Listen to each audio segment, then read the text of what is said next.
ஏன்னா கமலஹாசன் பாட போறோங்கிற ஒரு நடுக்கம் வேற, சுசிலாமா கூட பாட போறோங்கிற நடுக்கம் வேற. ரெண்டு நடுக்கமும் சேர்ந்து காய்ச்சலே வந்துடும் போல் இருக்கு. அந்த பாட்டை பாட வேண்டிய பாலு வந்து கொஞ்சம் லேட்டா வந்தார்.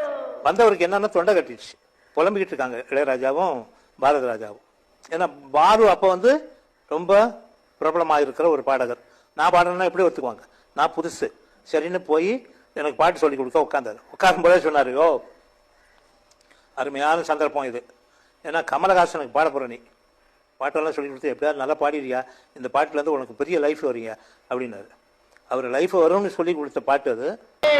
சிரிக்காதே, அது பொறுக்காதே, என் மனசே கெடுதே, குயிலே மயிலே.